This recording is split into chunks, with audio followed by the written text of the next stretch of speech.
Hola, buenos días, ¿cómo están? Nada más confírmenme rápidamente si se escucha bien.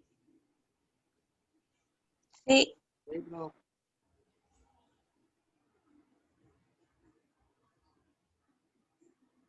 De acuerdo, bien, vamos a iniciar el día de hoy con la clase.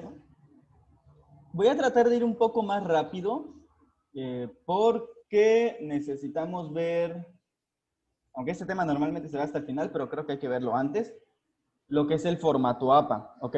Porque el formato APA lo van a tener que utilizar en prácticamente toda la universidad. O se debería de utilizar porque es ya parte de la disciplina. Esto se los enseño normalmente a los de la prepa de por sí, justamente porque tarde o temprano van a tener que sufrirlo. Pero aquí, justamente como parte de la metodología de la investigación, pues es parte indispensable porque ya no solamente son las fuentes, sino que todo el documento tiene que estar en formato APA. Entonces, con esta clase de hoy estamos iniciando lo que sería, por así decir, la unidad 2. Y comenzamos primero con los modelos de investigación y de ahí pasamos al formato APA. Por eso hay que ir un poco más rápido que en otros días para que ya luego el resto de las clases sea crear el anteproyecto. Bien, comenzamos entonces con los modelos.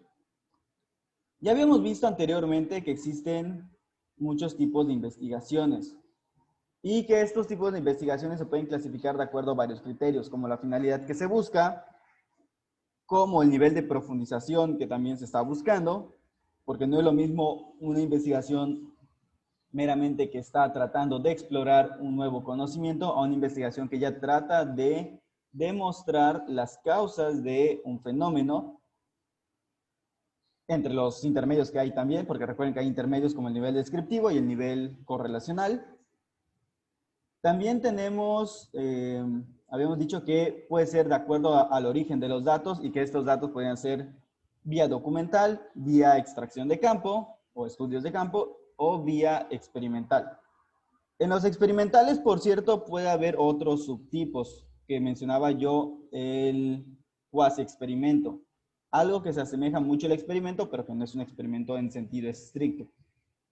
Y aunque no lo mencioné la vez anterior, sí se los mencioné ahorita, que también existe algo llamado el pre-experimento.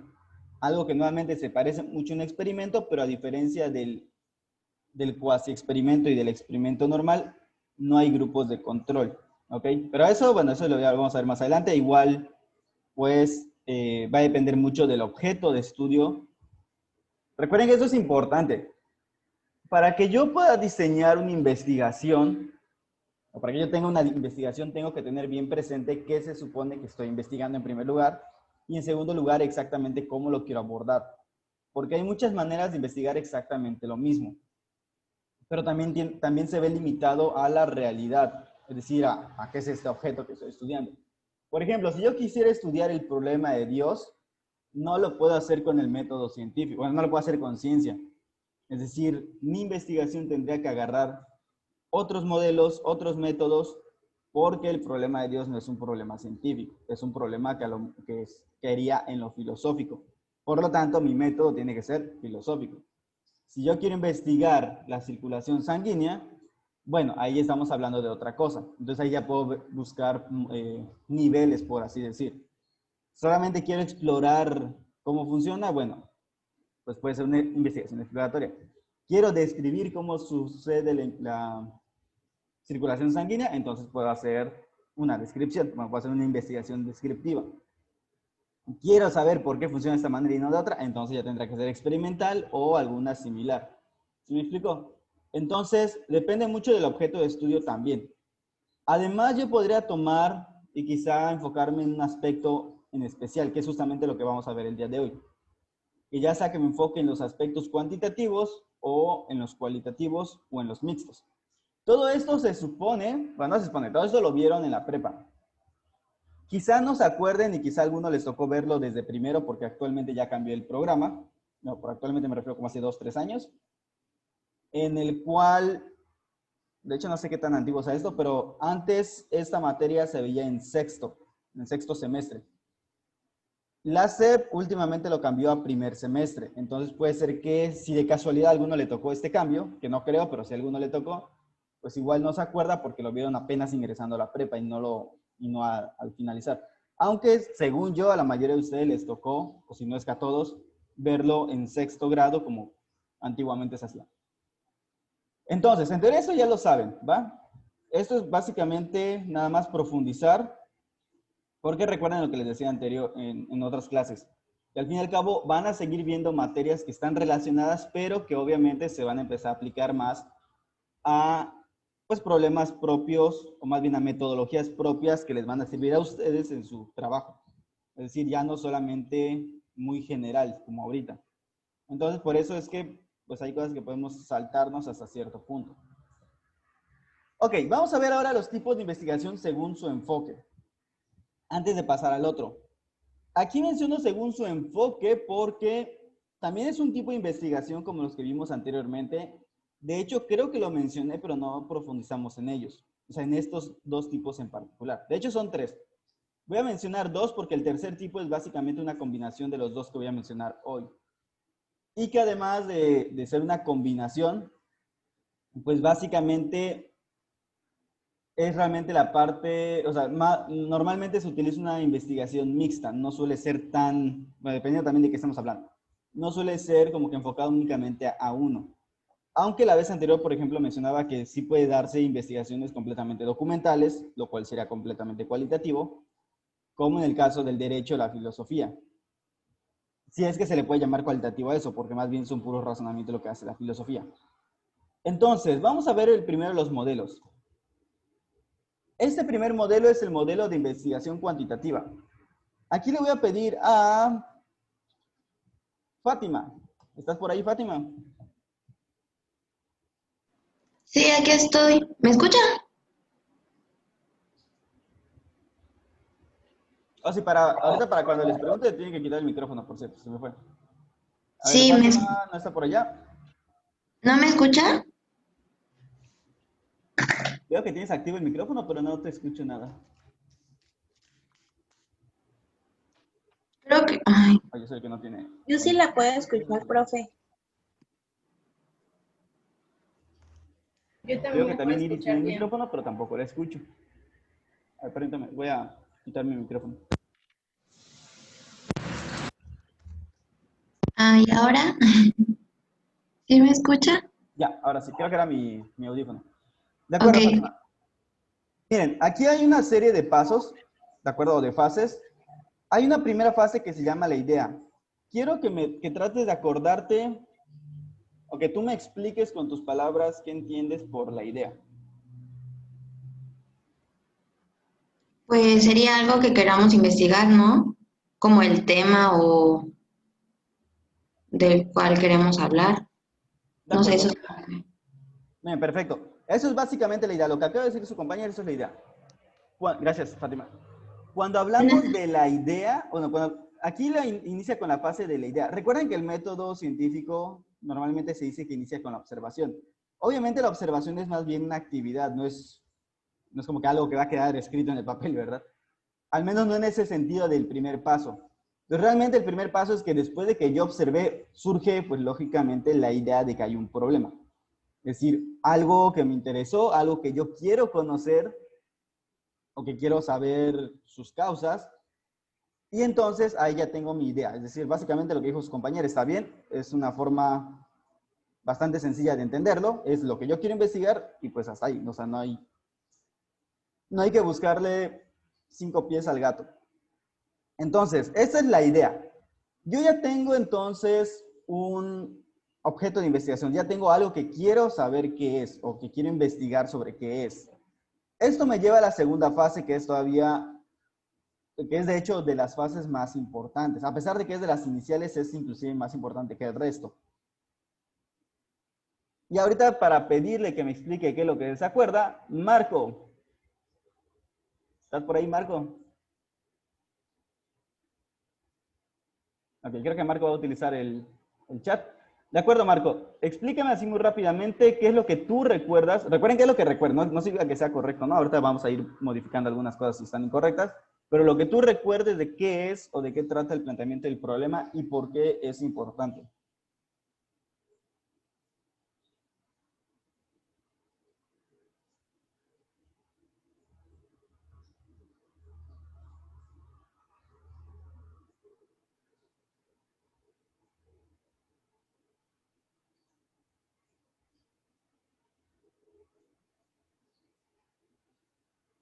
Ok, Marco menciona que es el análisis. Ahora, ¿por qué sería importante este análisis?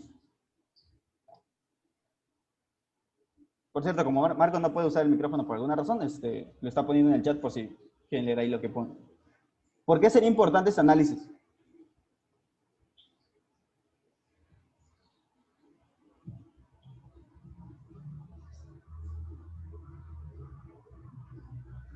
Igual si alguien le quiere ayudar, le puede decir. Ok, para llegar más profundo al tema. Ok, menciona Marco que entonces el planteamiento del problema es el análisis y por otro lado este análisis es importante porque te hace llegar más profundo al tema tratado. De acuerdo, la idea está, en general está bien, pero vamos a matizarla un poco. El planteamiento del problema, como su nombre lo indica, es donde tú tienes que poner exactamente cuál es el problema. Aquí todavía no se los explico tan profundamente porque lo vamos a ver en la siguiente unidad. O bueno, en los siguientes temas, que serán como en 2 clases más. Pero el punto es que en este planteamiento del problema, como dice Marco, pues sí hay que hacer un cierto análisis. Es decir, pero no es un análisis en el sentido de ya empezar a investigar, es más bien un análisis en el sentido de desglosar, de ir poniendo parte por parte o explicando por qué esto es algo que tiene que investigarse. ¿Ok? Es decir, tienes que describir exactamente qué se supone que es la problemática que vas a investigar. Y esto es importante hacerlo, en parte por lo que dice Marco. Dice que es para llegar más profundo. Sí, pero vamos a aterrizar en algo más concreto. ¿Cómo llegamos a algo más profundo? Bueno, cuando yo planteo bien mi problema, entonces ya estoy poniendo las bases para poder visualizar cuáles van a ser mis hipótesis, cuáles van a ser mis variables. O sea, prácticamente la hipótesis, las variables, los métodos, los objetivos, ¿no? Los objetivos, los métodos, las técnicas que se van a utilizar, parten del hecho de haber planteado bien cuál es el problema. Si yo planteo mal mi problema desde el principio, todo lo demás se vuelve una bola de nieve. Es decir, va a ser problemático porque si aquí tengo un problema que está mal planteado, pues aquí voy a tener 20,000 hipótesis distintas mal planteadas por lo mismo. Voy a tener variables confusas porque de repente aquí digo que quiero investigar algo, pero a la vez que investigar otra cosa, etc., ¿no? Por eso es que el planteamiento del problema es demasiado importante, porque sí nos ayuda a profundizar, pero en el sentido de que pone las bases para lo demás. O sea, si yo no tengo bien claro exactamente cuál es mi problema, pues obviamente no puedo tratar de solucionarlo. Esto creo que lo podemos entender porque así funciona también en la vida cotidiana. O sea, si yo un problema no sé exactamente cuál es, pues me creo otros más grandes posteriormente. Entonces, ya de cualquier manera vamos a ir viendo cada una de estas etapas posteriormente, ya más explicado y cómo se van creando. Pero pues ahorita quédense con la idea de que el planteamiento del problema es, vamos a decir, después de tener lógicamente una idea de qué voy a investigar, pues la base sobre la cual se fundamenta todo lo demás. O sea, no es donde está todo esto, pero sí de alguna manera depende de haberlo hecho bien desde el principio. Les repito, estamos en la investigación cuantitativa. Nada más por si queda alguna duda, porque luego como que por las palabritas se puede llegar a confundir. Cuando hablamos de investigación cuantitativa nos referimos a una investigación donde lo que va a predominar, si no es que lo que predomina más, porque de ahí su nombre, pues es la cuestión de mediciones y de cuentas, ¿ok? Es decir, donde yo voy a dar datos numéricos, donde voy a medir, a comparar a través de números, ¿ok? Las palabras contar y medir. ¿Por qué digo contar y medir y no simplemente medir o no simplemente contar? Porque contar es cuando es algo que es netamente numérico. Por ejemplo, yo puedo contar monedas, ¿me explico? Eso es contar. Puedo contar números, puedo contar veces que las personas dijeron sí o que dijeron no.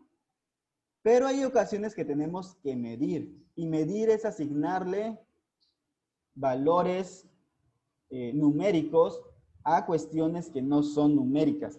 Por ejemplo, cuando un psicólogo te pregunta, digamos que en un test de depresión, hay un reactivo que te dice, me he sentido triste todos los días. Y te aparece falso, medianamente falso, intermedio, medianamente cierto, completamente cierto. Ese tipo de escalas se llaman escalas de Likert. Esas escalas, váyanselas aprendiendo de su nombre. Bueno, la escala de Likert, apréndanse su nombre. De cualquier manera, espero que sí podamos verlo antes de acabar el curso, porque es una escala que se suele utilizar mucho en otras áreas. Por ejemplo, en la administración y en la mercadotecnia, porque sirve justamente para darle una medición a algo que no es completamente cuantitativo, pero hay que darle de alguna manera un valor. Entonces, esta escala, por ejemplo, puede ser que el número, o sea, la primera respuesta que es completamente falso, pues valga 0. Y que la última respuesta que es completamente cierto valga 5. Y yo a partir de ahí puedo ir sacando puntuaciones. Entonces, si tú me contestas un completamente cierto, pues quiere decir que tienes un 5 de intensidad, ¿ok? Es como cuando vas al restaurante y te dan esos papelitos que antes tenían caritas que te preguntan sobre el servicio, de qué tan feliz estás con el servicio, ¿no? Y te ponen la carita triste, la carita intermedia o vaya, inexpresiva y la carita feliz. Eso es escala de Likert también. Digo, en una versión gráfica, pero sigue siendo escala de Likert y sigue teniendo un valor numérico. O por lo menos representa que hay una intensidad. Eso, por ejemplo, es medir, ¿ok? Eso también es medir.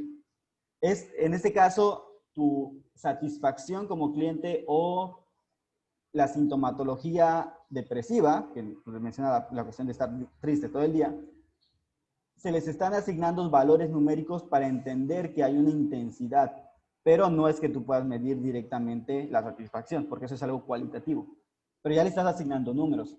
Entonces, en una investigación cuantitativa lo que yo hago es eso, ya sea contar cosas que sí son contables, o ya sea asignarle datos numéricos o valores numéricos a los datos que no son propiamente cuantitativos, pero que aquí lo voy a utilizar de esta forma, para medir intensidad o presencia que pueda haber algo, ¿ok? Pero lo estoy haciendo convirtiéndolo en algo cuantitativo. ¿De acuerdo? Bueno, eso lo vamos a explicar posteriormente un poco más profundo, pero quédense con la idea de que, pues, lógicamente, tenemos que tener estas dos. En administración se maneja mucho ambas, tanto contar como medir. Bueno, obviamente si manejas dinero como en contaduría, que si no me equivoco es parte de su materia, de su carrera, o sea, es de las materias que van a llevar, lógicamente ahí tienen que contar. Hay muchas cosas que tienen que contar y que hacer cálculos. Bueno, ahí sí es bastante lógico, vaya, ¿no? Pero también hay cuestiones que ven los administradores que son cualitativas, pero que transforman en cuantitativas. Por ejemplo, ahorita está una norma oficial mexicana que lo que busca es, pues, que las empresas cuiden la salud mental, pues en general la salud física y mental, aunque la física ya existía, obviamente, normas, pero que se cuide también la salud mental de sus colaboradores, porque ahora le llaman colaboradores y no trabajadores, pero es lo mismo. Bueno, se entiende la idea, no es el mismo concepto y obviamente difiere mucho en la visión que se tiene del integrante de la empresa, pero bueno, el punto es, la intención de esto es, lógicamente, que tiene que haber una forma de medir la intensidad que puede haber de estrés, de medir la calidad del ambiente laboral, etc., ¿no? ¿Cómo se hace eso? Pues convirtiéndolo en algo medible. Pero muchas veces lo van a combinar con cuestiones cualitativas, entonces va a ser una investigación mixta normalmente. Y esto sí se dedica, pues, el área de recursos humanos, que es donde también suelen estar muchas veces los administradores. Hay muchas formas de ser administrador, entonces, por eso es que luego ven materias muy genéricas, porque pues al final, pues tienen que adaptarse al puesto que les pueda llegar a tocar o que puedan llegar a buscar en su momento. Ok, entonces, recuerden, yo puedo convertir algo cualitativo a algo cuantitativo, o sea, algo que sí se pueda medir, a través justamente de ciertos mecanismos como las escalas. Bueno, ese es el planteamiento. La fase 3 o el tercer paso, la revisión de literatura y desarrollo del marco teórico.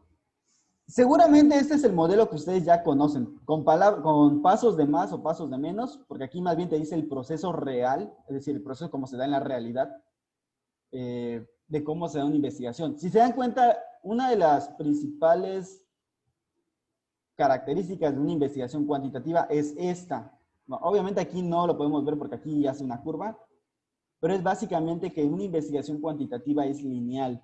O sea, solo es una línea. Entonces es una línea recta, solamente que pues, obviamente aquí dobla. Pero es una línea recta, no hay, es un paso tras otro. No hay como que de repente aquí se sale aquí o acá, o sea, no es como un árbol que se ramifica, es algo completamente lineal. Entonces, paso 1, tengo mi idea. Paso 2, defino bien cuál es lo que quiero investigar.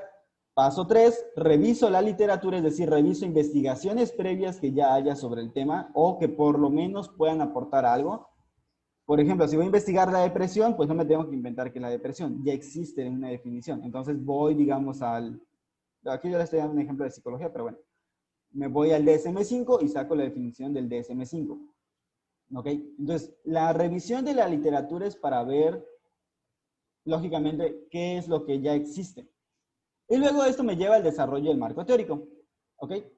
Lógicamente, con todo esto que yo he tomado de otras fuentes, de lo que ya se ha investigado previamente, de definiciones y conceptos, yo creo mi marco teórico. Nuevamente, esto lo vamos a ver en las siguientes clases, ya que veamos cómo se arma el anteproyecto. Luego esto me lleva al cuarto paso, la visualización del alcance del estudio. ¿Qué tanto voy a profundizar? ¿Lo quiero hacer exploratorio? ¿Lo quiero hacer descriptivo, correlacional, explicativo? ¿Qué alcance quiero que tenga este estudio? Luego, fase 5, la elaboración de hipótesis y definición de variables. Aquí pues esto lo voy a explicar posteriormente. Pero aquí es donde yo pongo mis suposiciones. Yo supongo que la mayor parte de clientes está satisfecho con mi servicio. Ok, eso es lo que tú supones, es tu hipótesis. ¿Cómo vas a comprobar tu hipótesis?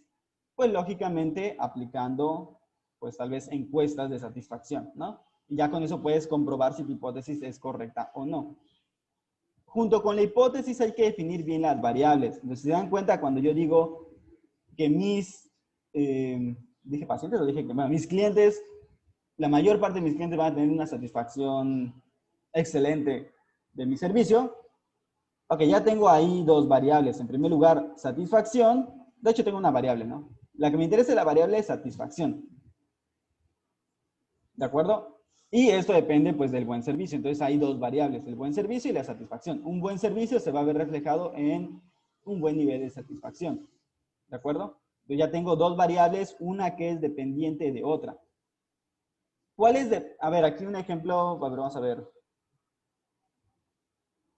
Voy a elegir aquí a alguien. Iris, ¿estás por allá? ¿Me escuchas?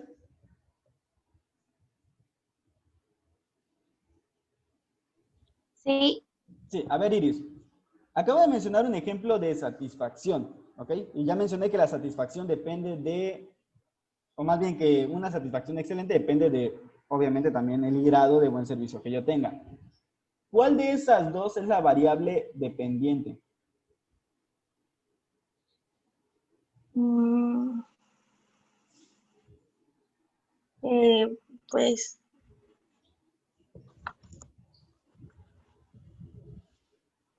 la segunda, Ok, y la segunda era, este, el grado de lo que yo dé, el servicio que yo dé. de acuerdo, perfecto, gracias. Bien, vamos a corregir aquí más lo que me decía ella. La variable dependiente es la que, como su nombre indica, depende de otra. Entonces, más bien el grado de satisfacción depende de la calidad del servicio, ¿no? Por lo tanto, la calidad del servicio sería la independiente, la que yo no puedo modificar para el estudio. Bueno, por no modificar me refiero a que no la modifico para el estudio, porque lo que a mí me interesa es la satisfacción, no o sea, el grado de satisfacción, no la calidad en sí.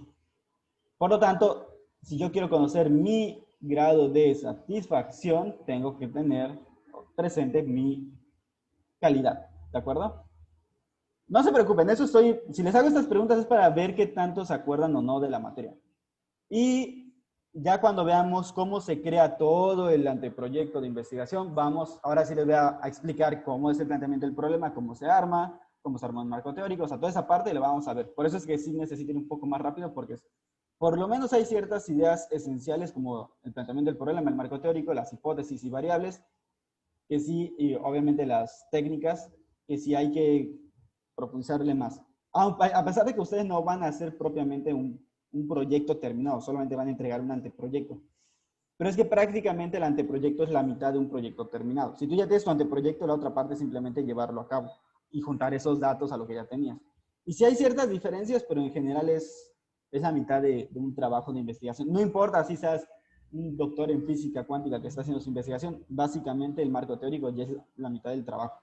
La otra mitad, que puede ser más complicado o más fácil dependiendo de qué estamos hablando, pues es realmente juntar los datos, juntar e interpretar los datos.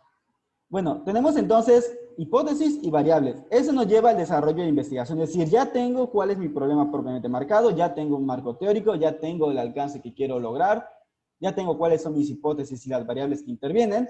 Y entonces, y solo entonces, puedo dar paso a diseñar la investigación. Es decir, a elegir qué técnicas voy a utilizar, qué métodos, qué técnicas, qué instrumentos voy a utilizar, en qué momentos lo voy a hacer, a quiénes o a qué grupo se va a hacer, cómo se va a decidir ese grupo. Bueno, esto todavía no, pero ahí ya llevamos el desarrollo. Ya luego viene la otra parte, que es justamente lo que estaba diciendo. ¿A quiénes se los voy a aplicar? O sea, si yo aquí dije que voy a aplicar escala de Likert, ¿a quiénes? ¿A quiénes y cuál va a ser mi muestra? Bueno, aquí hablo de muestra, es una cuestión más de estadística, cuando yo tengo que hacer muestreos. Pero bueno, digamos que mi muestra son todos mis clientes. Igual si tienes el dinero y el tiempo para, y tal vez no tengas tantos clientes, bueno, es un restaurante, por ejemplo, pues sería fácil hasta cierto punto de poder, ¿cómo se llama? Pues llevar a cabo una investigación así. ¿Por qué? Porque estamos hablando de, pues a lo mucho, 300 personas diarias. Bueno, ponen ustedes que sí tienes una gran venta diaria, pero que es fácil procesar los datos. En cambio, si vas a investigar, digamos, cuestiones de el impacto de las políticas prosocialistas del gobierno actual en México, bueno, obviamente ahí no puedes agarrarte a todo el país. ¿Por qué? Porque sería un mundo de trabajo y podría haber ya terminado el sexenio hace 20 años y tú sigues investigando. Entonces, obviamente para eso se utilizan muestras, ¿ok? Hay sus técnicas para estas muestras. Luego tenemos que ya teniendo bien definido cómo va a ser la investigación y cómo y a quién se les va a hacer o aplicar pues, las técnicas o los métodos que voy a utilizar y los instrumentos, entonces paso a la recolección de datos, es decir, ya paso a la aplicación. Entonces, supongamos en el caso del restaurante, pues es cuando ya te dan o ya tienen por cada vez que terminas de comer un papelito donde te preguntan la calidad del servicio, con la escala de Likert, que pueden ser las caritas, ¿no? Lógicamente, al recolectar estos datos, luego hay que analizarlos. Entonces, aquí va a haber un análisis estadístico. Espero que recuerden un poquito, digo, no lo van a aplicar porque al final esto es lo que van a entregar es un anteproyecto, pero si fuera una investigación completa, ya teniendo estos datos, hay que aplicarle que si la media, la varianza, la media, mediana, moda, que serían para los datos centralizados, la varianza y la desviación estándar y el coeficiente de variación para los datos, para las medidas de dispersión, y luego de todo eso, dependiendo de la situación, pues ya podría aplicar, o más bien dependiendo de lo que estoy investigando y de cómo lo estoy investigando, se podrá aplicar técnicas de estadística inferencial. Pero digamos que para un restaurante te basta simplemente con saber las medidas de tendencia central y las medidas de dispersión. Ya si tú quieres hacer proyecciones, pues va a haber, lógicamente, que aplicar la estadística inferencial. Y que de hecho eso hacen las empresas, aplican esto para saber cuánto van a tener que cobrar el siguiente año, cuánto esperan poner de metas, digamos que si esta meta fue de 10,000 pesos, la siguiente tiene que ser de 20,000, ¿no? Porque de acuerdo a las proyecciones hechas a partir de los datos del año previo, pues saben que pueden alcanzar eso, o que se puede llegar a alcanzar eso, y prevén que se pueda lograr. Y por último, todo esto me lleva a una elaboración de reporte, ¿ok? Hasta aquí, bueno, lógicamente yo sé que seguramente hay muchas dudas, entonces aunque les pregunte si tienen alguna duda, seguramente no me la van a hacer. Pero recuerden que esto es lineal, ¿de acuerdo? Todo esto es lineal. Bueno, si alguien tiene una duda, por favor hágala para que le vaya respondiendo. Entonces, todo es en una investigación cuantitativa, en resumen, el proceso en sí mismo es lineal, ¿ok? No hay ramificaciones, no hay de que de repente me vuelvo a lo que ya había hecho anteriormente, nada, o sea, todo es lineal, es un paso tras otro. Lo segundo, obviamente todo esto es con números, porque estamos hablando de que es cuantitativo. El problema de lo que yo estoy investigando lo tengo que convertir a algo que yo pueda contar o medir, dependiendo de lo que estemos hablando también. Y pues los pasos son básicamente los que ya todo el mundo conoce. O sea, ahí tengo que hacer un planteamiento del problema, un marco teórico, pues definir bien cuál quiero que sea mi alcance, hipótesis, el desarrollo, o sea, desarrollar cómo voy a llevar a cabo, qué métodos voy a utilizar, qué técnicas, qué instrumentos, crear los instrumentos, definir a quiénes se los voy a aplicar o la muestra, recolectar esos datos, analizarlos y luego pues tengo mi reporte que es el resultado. Entonces, esto es lineal. Por cierto, estas diapositivas ya están en la plataforma. De hecho, están fuera de la... Por ejemplo, dice clase 3, pues arribita de clase 3, donde dice unidad 2, modelos de investigación y formato, abajito inmediatamente está. No lo puse dentro de lo que sería propiamente la clase porque, pues lógicamente, vamos a seguir utilizando para otras cosas. Entonces, no es que sea exclusivamente de esta clase como tal. ¿Qué pasó, Leonardo? Yo sí tenía una duda. Mi ¿Cuál? duda es, ¿en qué caso se puede descartar la hipótesis en caso de que no se refute, por así decirlo? Recuerden que en el caso, pero es una muy buena pregunta, de hecho. Las hipótesis se descartan, o sea, yo ya que tengo, a ver, déjame ver si les puedo, mira, sí puedo. Se me olvidó que tengo esa herramienta aquí. Ok, vamos a ver esta parte. Si se dan cuenta, toda esta primera parte, hasta acá, es propiamente lo que se pone en el anteproyecto. Porque ya toda la, bueno, mentira, esta parte también. Pero básicamente lo que importa, que tiene que estar así bien fundamentado, porque de eso depende todo lo demás, es esa parte. Cuando yo hago una hipótesis, lo que hago es que lógicamente yo tengo que contrastar esta hipótesis con mi verificación. En este caso, suponiendo que esto no es una actividad de matemáticas, es decir, que no es una investigación matemática donde obviamente no hay experimentos o donde no se puede llevar a cabo a la realidad, pues quiere decir que sí lo puedo yo demostrar con esta parte de acá. Es decir, digamos que mi hipótesis es que mis clientes están satisfechos con mi servicio. ¿Cómo puedo yo demostrar mi hipótesis? Pues aplicando, bueno, la forma rápida y fácil, pues aplicando lógicamente mis encuestas de satisfacción. Supongamos que ya apliqué mis encuestas, ya recolecté esos datos y ya los analicé y ya tengo mi reporte. Y el reporte me muestra que mis clientes no están satisfechos como yo suponía. Entonces, eso ya hace que mi hipótesis pues, la tenga que votar, ¿me explico? O sea, mi hipótesis es incorrecta y por lo tanto tengo que modificar la hipótesis o tengo que modificar la investigación. No porque haya sido mala o porque estuviera mal hecha necesariamente, sino porque ya descubrimos que mi hipótesis pues no era o sea, que lo que yo pensaba que iba a hacer pues no fue. Y entonces puedo modificar mi hipótesis, modificar toda la investigación. Y entonces ahora en lugar de decir que mis clientes están satisfechos, podría preguntarme o podría suponer que el problema de que mis clientes no estén satisfechos, pues sea pues que los meseros los tratan mal, o sea, que los meseros no están bien capacitados. Esa es una hipótesis. Ok, capacito a los meseros nuevamente, ¿no? O sea, ya lo llevo a la práctica. Capacito a mis meseros y vemos qué pasa. Y después vuelvo a aplicar ¿cómo se llama? Mis instrumentos.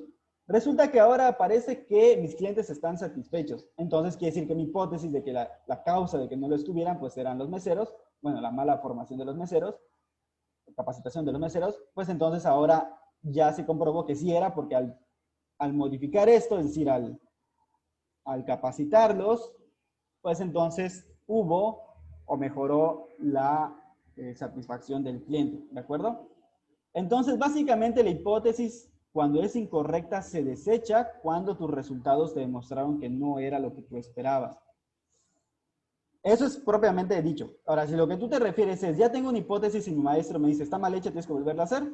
Bueno, seguramente ahí se desecha porque está mal planteada o porque tratas de tomar muchas... Que en realidad no significa que esté deshecha, sino porque ni siquiera ha pasado todavía al siguiente punto. Quiere decir simplemente que en ese momento está mal diseñada y que por lo tanto no puedes proceder todavía a lo demás. ¿Y por qué puede estar mal diseñada? Hay muchas razones que vamos a ver más profundamente cuando veamos este tema, pero propiamente puede ser o tratas de abarcar demasiado, es decir, lo normal es que una hipótesis tú trates de tener solamente dos variables. Una variable dependiente y una variable independiente. ¿Por qué solo dos variables? Porque así es más fácil de manejar. Es decir, hay cosas que son muy complejas. Entonces estamos hablando de algo que llamamos las teorías de la complejidad. Muchas veces para que esto sea más sencillo de estudiar, pues lo que hacemos es simplemente elegir una de las tantas variables que pueda haber para ver su relación. Pero no quiere decir que sea la única causa. Entonces, eso hay que entenderlo bien. Por lo tanto, muchas veces la hipótesis te la rechaza tu asesor, por ejemplo, cuando estamos hablando ya de una tesis, o porque es demasiado amplia o porque es demasiado corta. O también porque no está bien definida la variable o las variables. De repente como que me dices variables que no tienen relación o sentido alguno. Y que por lo tanto, o que confundes, por ejemplo, la variable independiente con la dependiente. Y por lo tanto, pues se la tienen que rechazar hasta que la formules de la manera más adecuada. Pero esto estamos hablando básicamente de lo que sería un rechazo simplemente académico. O sea, no es un rechazo como tal, porque la hipótesis para poder ser rechazada tiene que ser porque ya la verificaste y la verificación te dice pues que simplemente pues lo que tú habías planteado está incorrecto. En la investigación cuantitativa hay una forma de ver cuando la hipótesis está incorrecta o rechazada. Más bien cuando la hipótesis no fue lo que se esperaba. Y es una ecuación estadística, ¿ok? O sea, se aplica esa ecuación y tú ya sabes si tu hipótesis está dentro de lo que debe ser aceptado o válido, y si no está dentro de ese parámetro, entonces, pues, con toda la pena del mundo, tu hipótesis es rechazada y tienes que volver a plantear otra hipótesis, ¿ok? ¿Qué puede ser otra investigación? No necesariamente, necesariamente quiere decir que tú fallaste, porque al final, pues, justamente descubrir lo que no es también una forma de descubrir algo, ¿no? No sé si respondí a tu pregunta. Sí, claro. ¿De Gracias. acuerdo? Entonces recuerden esa parte, lo cuantitativo siempre va a ser con cantidades, inclusive la hipótesis se rechaza con lo que acabo de mencionar, con una ecuación, o sea hay una ecuación que tú aplicas y que tú sabes si tus resultados corroboran o no tu hipótesis, pero todo es pues con números, ¿ok? Con ecuaciones. Lógicamente una investigación matemática pues va a tener todo esto, ¿me explico? Porque pues estamos hablando de matemáticas, es completamente cuantitativa matemática. En general no es tan así porque la mayoría, sí o sea, puede haber un problema que no sea matemático que de cualquier manera lo defina en términos cuantitativos. Como por ejemplo, la investigación que les hice hacer a los de psicología, a sus compañeros de psicología que están, ahorita ya deben estar en séptimo, pero estaban en quinto en aquel momento, eso fue hace como 3 cuatrimestres, en séptimo, en octavo, de ser. El punto es que ellos, por ejemplo, tenían que investigar, bueno, lo hicimos juntos porque pues, obviamente no los iba a dejar hacer yo solito toda esa investigación, pero tenían que investigar la presencia o no de síntomas de depresión en la población cancunense. Eso fue, se hace como 3 cuatrimestres, todavía no estaba en la pandemia. Sí se pudo hacer tanto en persona como en línea, entonces, pues al final los resultados nos arrojaron que sí hay una fuerte presencia de esto. Si se dan cuenta, es un estudio exploratorio. No trato de explicar por qué se da la depresión, no trato de ver cuáles son las causas de esa depresión, solamente quiero saber y me interesa saber única y exclusivamente si existen o no índices de depresión. Para esto se aplicó un test de escala de Likert, es decir, un test de estos que les digo que tienen sus niveles y que se puntúan de esta forma. Es un test sencillo, pero que pues, le ha servido mucho a los psiquiatras para hacer estas valoraciones. Y que de hecho viene o es parte de la encuesta de salud, nacional de salud que se aplica cada determinado tiempo. Bueno, los resultados al final es que sí existe esa presencia. Obviamente todo eso hay que representarle el método en números, pero todo eso fue cuantitativo. O sea, realmente por la forma como fue planteado, yo puedo utilizar este método completamente. No necesito cuestiones cualitativas como la causa o las razones, no, nada de eso. Simplemente necesito saber si hay o no hay, y cuántos no hay, y en qué grado hay, ¿ok? Y los porcentajes. Y ya, o sea, eso es completamente cuantitativo. Vámonos a la otra parte.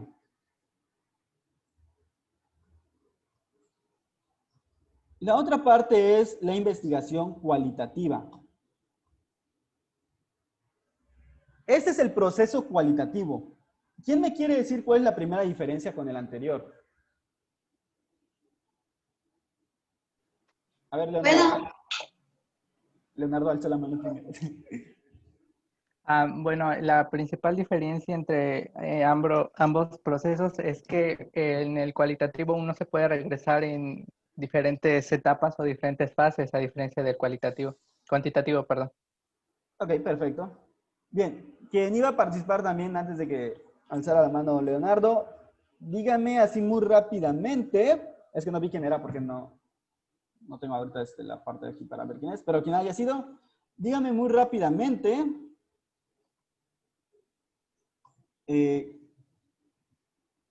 ¿cuál sería además de lo que acaba de mencionar su compañero, que sí tiene que ver mucho, ahorita voy a explicarlo, aquí cómo o cuál sería el valor que tiene la hipótesis? O sea, imagínense, puede ser que no sea la respuesta correcta, pero imagínense, ¿cómo tendría yo que formular una hipótesis en este caso?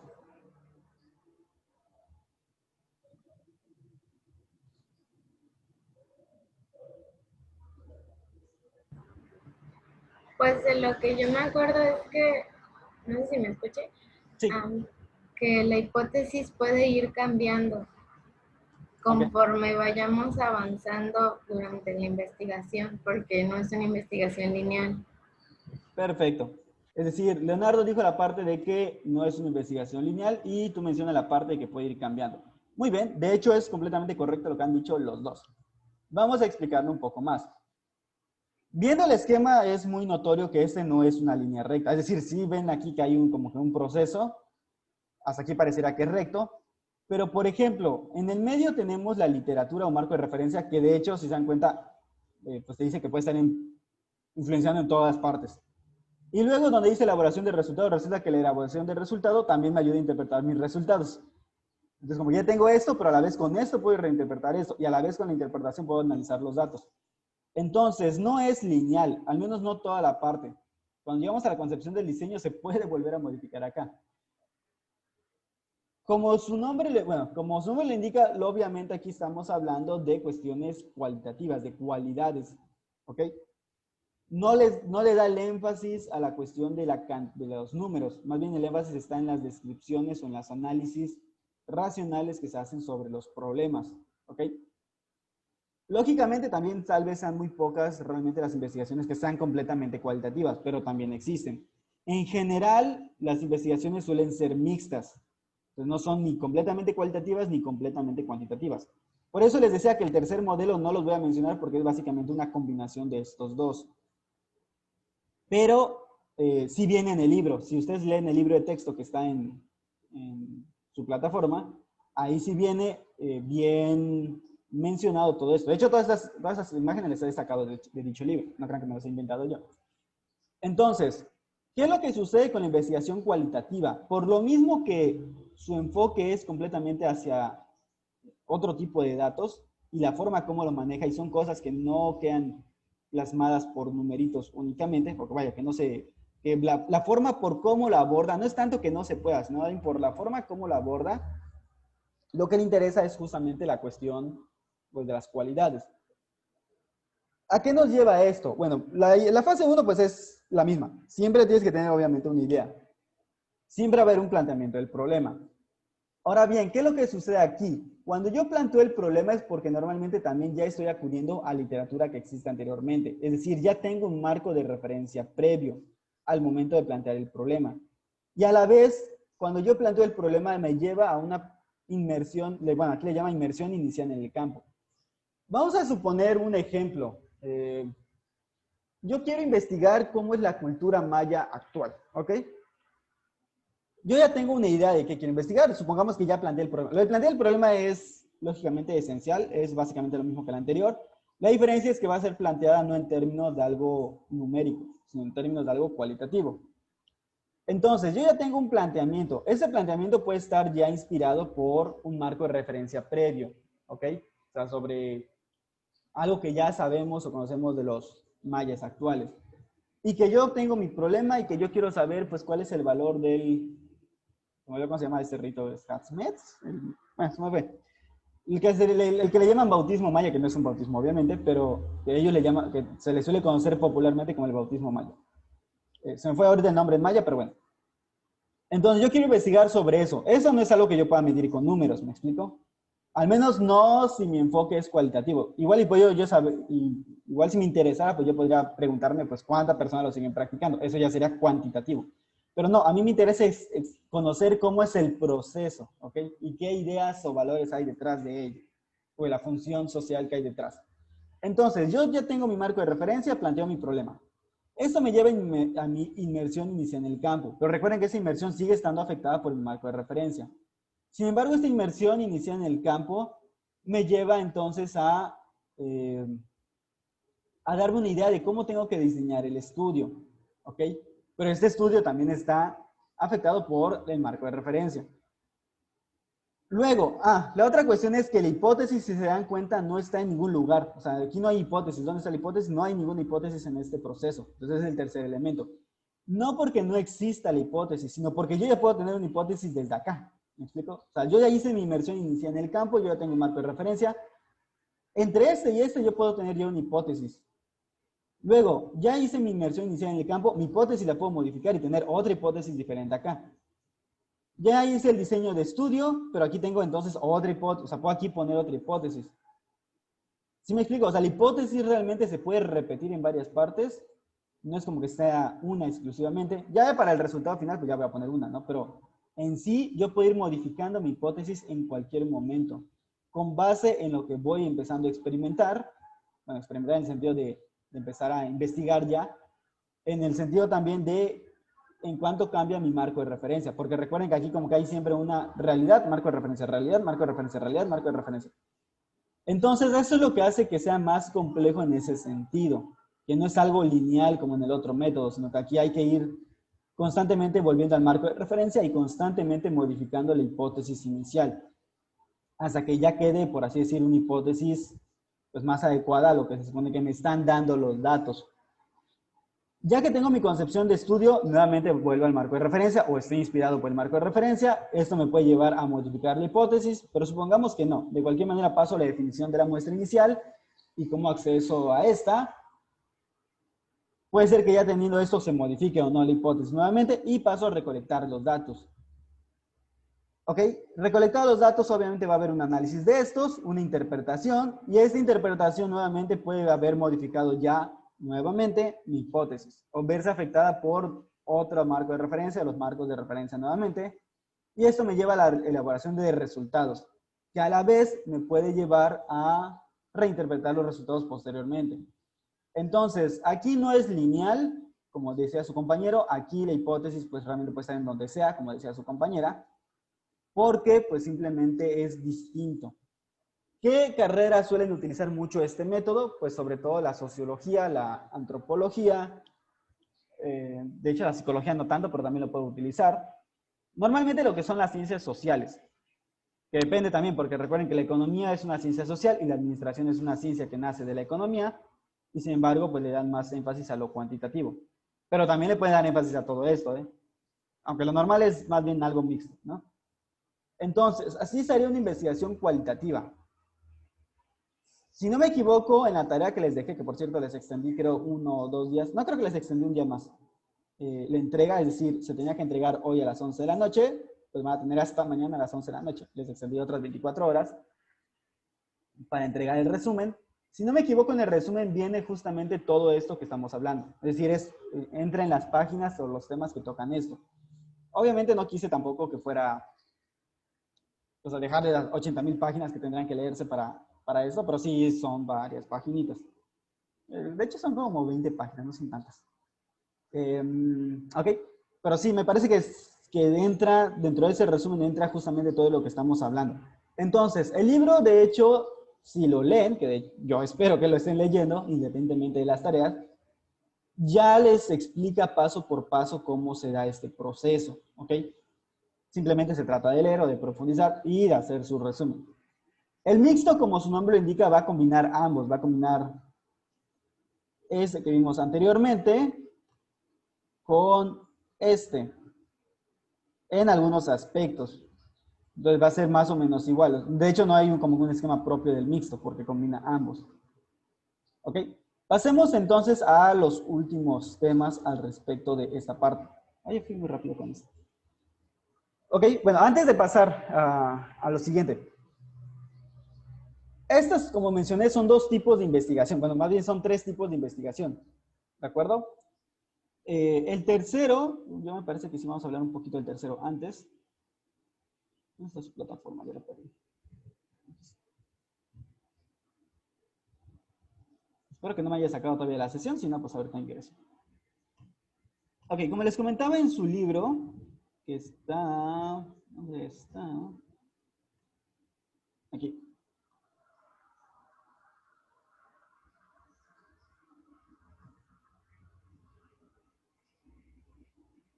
Ojo que no es el único libro de metodología de la investigación, pero me parece que es de los mejores y más explicados.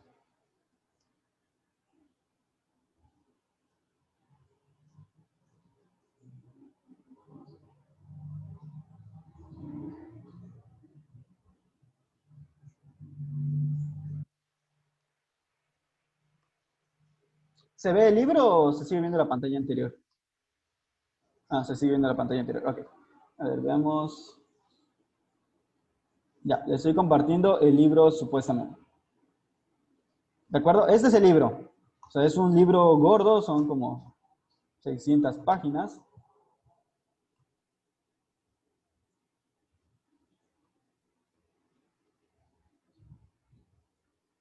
Por ejemplo, definiciones de los enfoques cuantitativo y cualitativo, sus similitudes y diferencias, ¿ok?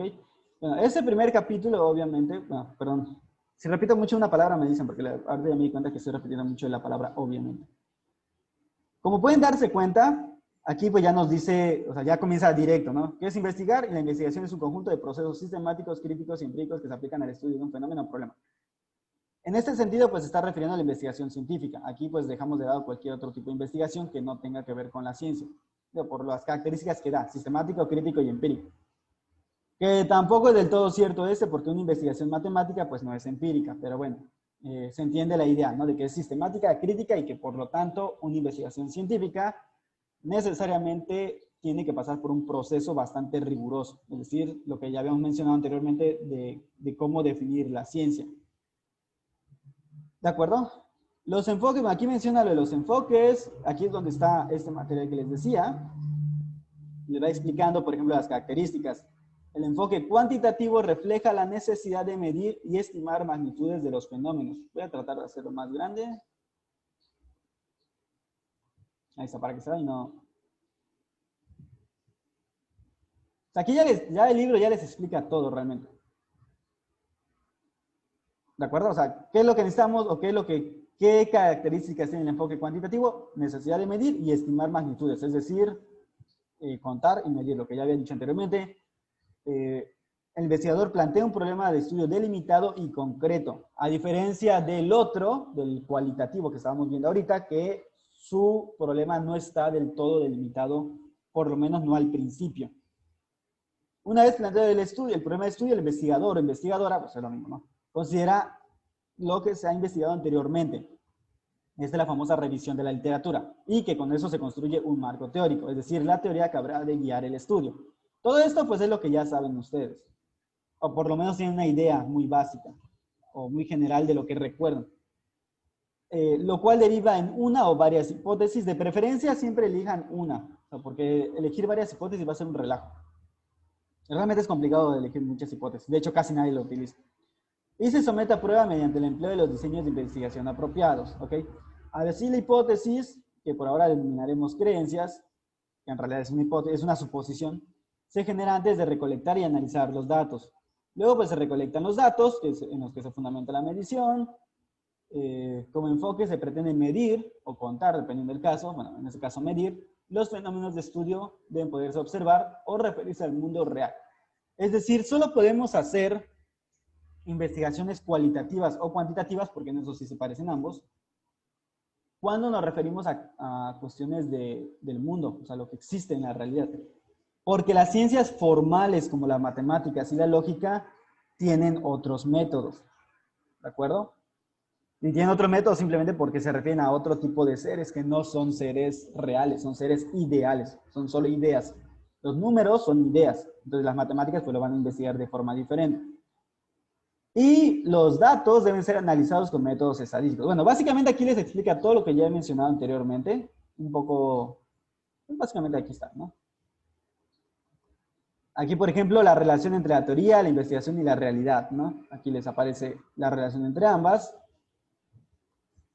Ojo que fenómeno y hecho son cosas diferentes. Aquí no me voy a meter con el problema epistemológico o de filosofía de la ciencia de qué es un fenómeno y qué es un hecho, pero no son exactamente lo mismo. Aquí está la respuesta a lo que me decía Leonardo, que ya se lo había dicho, pero pues aquí está igual.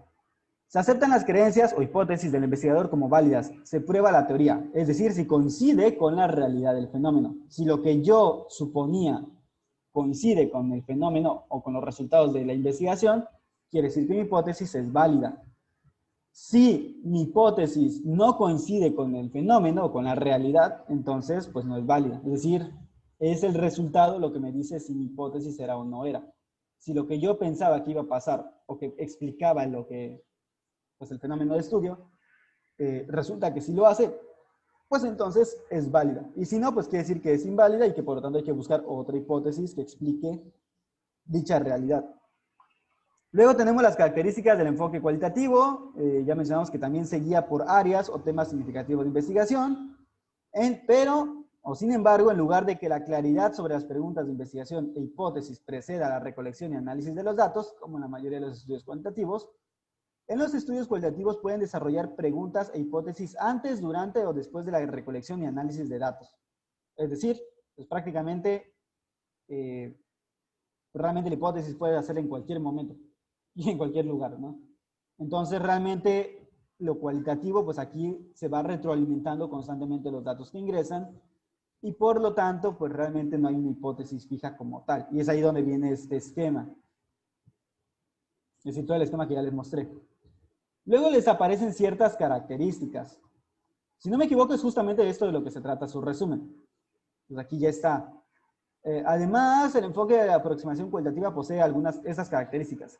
Yo sé que dice siguientes, pero es para rápido. El investigador plantea un problema, pero no sigue un proceso definido claramente. Sus planteamientos iniciales no son tan específicos como en el cuantitativo y la pregunta de investigación no siempre se han conceptualizado ni definido por completo. En la búsqueda cualitativa, en lugar de iniciar con una teoría y luego voltear al mundo para confirmar si este es apoyado o no, el investigador comienza examinando los hechos en sí. Pero hay que recordar que aunque hace esto, él ya tiene una idea de lo que está estudiando. O sea, no es como que lo estudie objetivamente, sino que ya tiene una idea que puede ser preconcebida. En el proceso desarrolla una teoría coherente para representar lo que observa. Dicho de otra forma, las investigaciones cualitativas se basan en una lógica y proceso inductivo, explorar y describir y luego generar perspectivas teóricas. Van de lo particular a lo general. Ahorita voy a explicar eso porque es de hecho la otra parte. ¿Ok? En la mayoría de los estudios cualitativos no se prueban hipótesis, sino que se generan durante el proceso y se perfeccionan conforme se recaban más datos. Son un resultado del estudio. ¿Ok? ¿Qué quiere decir esto? Que al final, mi teoría en realidad es una hipótesis en tamaños más grandes, pero es una hipótesis al final igual. O sirve de hipótesis para otras cosas. El enfoque se basa en métodos de recolección de datos no estandarizados, es decir, no es como hacer encuestas. Que recuerden que las encuestas, puede haber encuestas que sí sean cuantitativas, es decir, que solamente sea de contar, o puede haber encuestas abiertas, donde las preguntas pues sean cualitativas. Esto lo van a leer o lo leen ustedes con mayor detenimiento, pero aquí está todo lo que les he explicado, aquí está explicado inclusive por pasos o por puntos, para que sea más fácil su análisis. Aquí les aparecen cuáles son las diferencias entre ambos modelos, inclusive desde el punto de vista epistemológico. Esta parte pues no la he mencionado porque eso es más bien de filosofía de la ciencia, pero sí sería importante que lo tengan. Pero yo entiendo que obviamente lo que les interesa a ustedes pues es igual otras cuestiones, ¿no? Entonces, ¿qué es lo que pasa? Pues que en el enfoque cuantitativo tenemos algunas corrientes filosóficas que han existido y que le dan más énfasis a la experimentación, como el positivismo, en el positivismo y pospositivismo, en lo cuantitativo, mientras que lo cualitativo pues se va más a lo opuesto, como la fenomenología, el constructivismo, el naturalismo, el interpretativismo, entre otras cosas. Esta parte pues también sería interesante que la lean, aunque es más una cuestión epistemológica. Y pues aquí les va diciendo, por ejemplo, de acuerdo a la naturaleza de realidad, ¿cómo lo considera el cuantitativo? ¿Cómo lo considera el cualitativo? En la objetividad, cómo es en el cuantitativo y cómo es en el cualitativo. Una diferencia importante es que en el cuantitativo se busca ser objetivo. En el cualitativo se parte de la idea de que somos subjetivos, ¿ok? Por eso es que, para empezar, no hay un proceso tan bien definido como en la otra. Y por otro lado, el investigador ya llega con su propia carga de creencias. Ahí sí yo le veo un poco problemático en el aspecto epistemológico, pero bueno, se entiende esta idea porque el investigador de por sí ya tiene un punto de vista. ¿Me explico? Si tú vas a investigar la cultura maya y no eres maya, ya hay una percepción o una idea de cómo se supone que es la realidad. Entonces, eso también puede llegar a afectar. Es por un lado una fortaleza, pero también puede ser una debilidad. Y eso nos lleva a estudios medios extraños, y luego te empiezan a meter un montón de cosas que tú dices, what the fuck, ¿no? Y pues obviamente, pues confunden más, ¿no? Porque al final, al final, dependiendo del tipo de estudio, puede llegar a decir muchas cosas que por lo menos son debatibles o que son interpretaciones de, pues, del sujeto. Entonces, vas a decir que sí es una fortaleza hasta cierto punto, o sea, no está mal la subjetividad cuando es una investigación de este tipo, pero sí puede llegar a caer en el problema de, pues, no explicar, o que lo que tú estás explicando sean tus propias ideologías y no la realidad. Entonces está como que un poco complicado ese aspecto. Pero bueno, leanle esto, yo les sugiero que lo lean. Son las primeras páginas de este capítulo, que es el primero. Eso vamos a decir como lo general de esto que estamos viendo ahorita, en este momento. De hecho, aquí hay algunos ejercicios. Creo que les dejo algunos ejercicios de acá. Y aquí viene de la otra parte que les decía. Es decir, donde ya está más explícito el origen de un proyecto de investigación, sea cualitativo o mixto o cuantitativo. Es decir, aquí te lo explica desde la idea, pero eso lo vamos a ver en siguientes clases. ¿Ok? Bueno, volviendo a nuestra presentación. Y ya para terminar. Tenemos entonces esto que les comentaba. O sea, ya mencioné la investigación cualitativa y la cuantitativa y que existe la mixta. Vámonos ahora a la otra parte, los modelos de investigación, que tienen que ver con lo que mencionábamos anteriormente, que una de las principales diferencias entre la investigación cualitativa y cuantitativa es que una parte de una inducción y la otra parte de una deducción. No sé si recuerden que les había platicado la vez anterior que no existe un método científico. Y yo sé que normalmente en la escuela dicen, es que el método científico es este. ¿Ok? Pues no, o sea, sí, pero no. Lo que nosotros conocemos como método científico no es el único método científico. De hecho, no existe la ciencia en abstracto. Eso es un concepto abstracto, simplemente para referirse al conjunto de todos estos conocimientos. Lo que existen son las ciencias. Y las ciencias, ya he mencionado anteriormente, que existen ciencias formales, como la matemática y la lógica, y fácticas. Y que de estas fácticas se derivan, todo eso lo vimos en la primera clase, por cierto, se derivan las ciencias experimentales, o que normalmente llamamos naturales, y las ciencias sociales. ¿Ok? Entonces, estas llamadas fácticas, es decir, las que se refieren a hechos o fenómenos, pues, empíricos, observables, son justamente donde se da, pues se puede dar de dos maneras, o por un método deductivo o por un método inductivo. Las ciencias sociales, especialmente la sociología, la antropología, en especial esas dos, se han enfocado mucho en el modelo inductivo. Ahorita voy a explicar qué es eso. Mientras que las ciencias experimentales y otras, como puede ser el derecho, pues igual le dan mucho énfasis al deductivo. ¿Por qué? Porque muchas veces parten de lo siguiente que vamos a observar.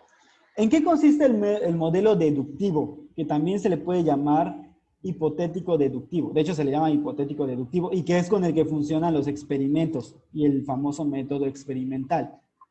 Pues básicamente funciona así. O sea, este es, vamos a decir, a grandes rasgos, ¿de acuerdo? No estoy explicando aquí los pasos intermedios como si fuera una investigación, sino simplemente cómo funciona en general. Y en general funciona de la siguiente manera. Hay una observación, que lógicamente me lleva a plantear un problema, hago una hipótesis de esta observación, de la cual yo deduzco posibles consecuencias que tienen que cumplirse, y luego verifico si mi hipótesis es correcta. Es básicamente lo que le contestaba a Leonardo hace rato. En el modelo cuantitativo, que es justamente uno de los que utiliza el modelo deductivo. ¿Qué sucede en un experimento? Yo observo que al haber aguas negras crecen más algas. Mi hipótesis es que las aguas negras tienen mayor cantidad de nutrientes para las algas. ¿Ok? Ahí eso es una hipótesis. Esa hipótesis lleva ciertas deducciones o ciertas consecuencias que van asociadas a esta idea. ¿Cuáles pondrías, que aunque no las mencione, ya están implícitas? Por ejemplo, ¿qué es lo que ya estoy mencionando? Bueno, pues que seguramente tiene más nutrientes. Y esto implica, o sea, las consecuencias implican que a mayor cantidad de nutrientes, pues debe haber mayor cantidad de algas, ¿verdad? Esas serían las consecuencias de mi hipótesis. Por lo tanto, hago un experimento donde tal vez yo ponga agua normal, o sea, por ejemplo, agua normal que será el control, aguas negras por un lado, y pues pongan ustedes aguas de la laguna, ¿no? Suponiendo que la laguna estuviera limpia y que no se apela entonces a la contaminación. Y yo puedo observar, pues, cuánto crece de alga, tanto microscópicamente en cajas de Petri, como, o sea, por los cultivos que nacen de ahí, como pues, físicamente, porque pues, son algas macroscópicas, es decir, que se pueden ver. Por lo tanto, yo estoy haciendo una verificación. Si resulta que en esas aguas negras crece más, pues quiere decir que probablemente tenga toda la razón, que estos le dan mayor alimentación. Y si no, pues quiere decir que mi hipótesis será incorrecta, ¿ok? Y ya luego podría hacer con esto, pues querer investigar exactamente de qué se compone esta agua. Nuevamente, puedo hacer una hipótesis y luego tratar de hacer un experimento para comprobar mi hipótesis. Pero este es el modelo deductivo. Siempre una hipótesis lleva ciertas consecuencias apareadas o que van de la mano junto con la hipótesis. ¿Por qué? Porque es una deducción. Y en una deducción, bueno, por cierto, no sé si tengan idea. ¿Sí vieron alguna vez en la prepa algo de lógica? Marco no me puede decir que no, porque sí les di una parte de lógica al principio. Pero el resto, ¿sí llevaron lógica en algún momento? Algo, por lo menos algo, sí les explicaron que es una deducción, una inducción, o sea, aunque sea algo muy básico. Pueden contestarme por el chat, ¿eh?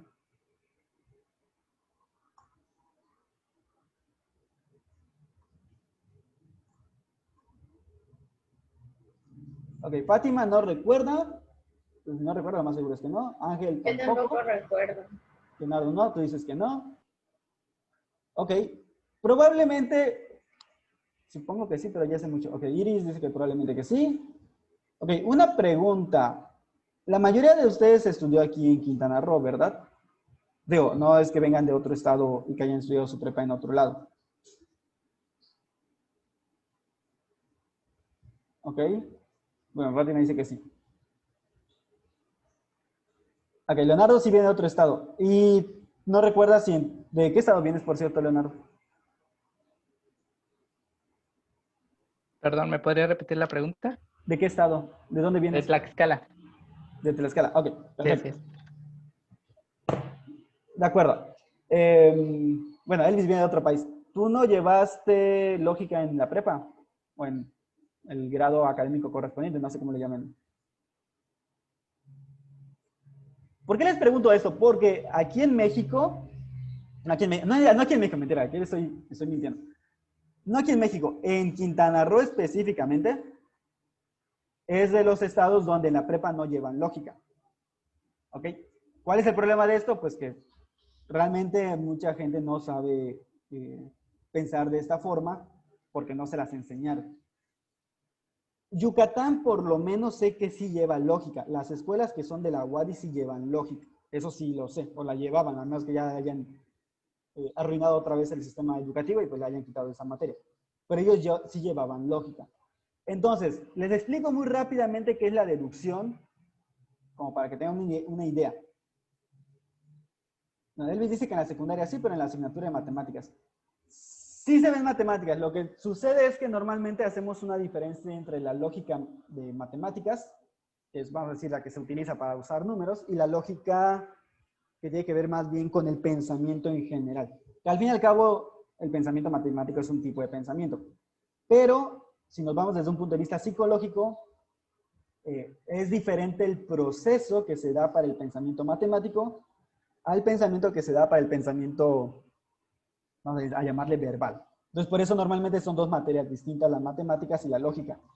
Aunque como se imaginarán, para poder hacer matemáticas necesitan pues lógica, solo que es un tipo de lógica distinta, pero pues al final es lógica, ¿no?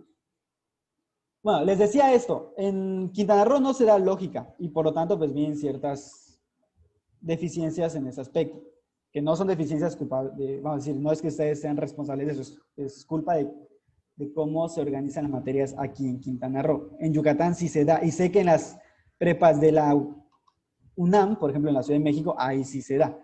Los bachilleres no sé si cambien sus materias de acuerdo a los estados. Sé que las capacitaciones sí lo cambian.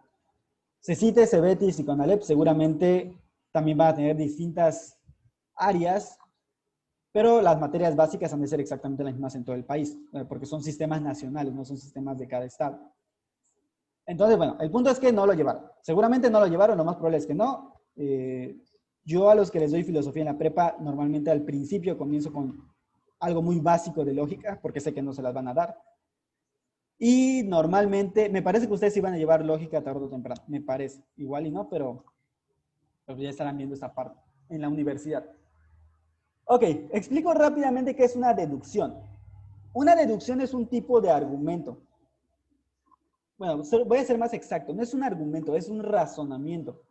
El argumento es la forma expresada de los razonamientos, pero los razonamientos es el pensamiento mismo trabajando. El argumento es simplemente cuando yo lo expreso, es decir, cuando yo lo escribo o cuando yo lo hablo, eso ya es un argumento.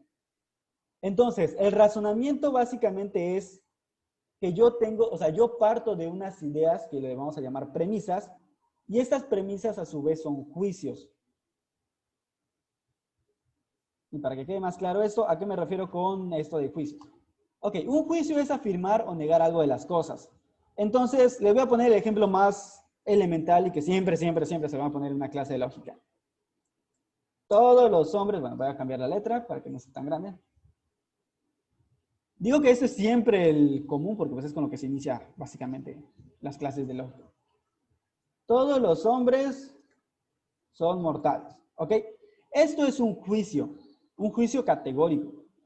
Yo estoy afirmando pues que todos los hombres son mortales, o sea, que todos mueren, ¿ok? Y luego yo puedo decir, Sócrates es hombre. ¿Ok? Es otro juicio. A esto se le van a llamar premisas. La primera pues es la primera premisa y la segunda pues es la segunda premisa. Y estas premisas van enlazadas de tal manera que yo puedo entonces decir, por lo tanto, es decir, puedo llegar a una conclusión. Sócrates es mortal. ¿Ok? Esto es un silogismo categórico que investigó, bueno, es de los silogismos que investigaba o de los cuales escribió Aristóteles. Esto es el método inductivo, o el modelo inductivo. Cuando yo hago una hipótesis, estoy haciendo un juicio que es hipotético, porque estos son juicios categóricos. ¿Qué es un juicio hipotético? Un juicio hipotético es básicamente, pues es un juicio, es una afirmación, pero que se hace bajo suposición. Por ejemplo, decir, si está nublado, probablemente lloverá. O bueno, si está nublado, entonces lloverá. Eso es un juicio hipotético, ¿de acuerdo? O sea, hay una condicional de si pasa esto, entonces lo otro. Pero esto es un juicio, no es una deducción aún. ¿Qué necesito para que haya una deducción? Pues que haya otras ideas que se asocien a esto, ¿ok? Entonces yo digo, está nublado. Si está nublado, entonces va a llover. Verifico que efectivamente está nublado. Bueno, digo, está nublado, ya afirmo que está nublado, por lo tanto va a llover. Eso ya es una deducción. El ejemplo que les acabo de poner de todos los hombres son mortales, Sócrates es hombre y por lo tanto Sócrates es mortal, es también una deducción.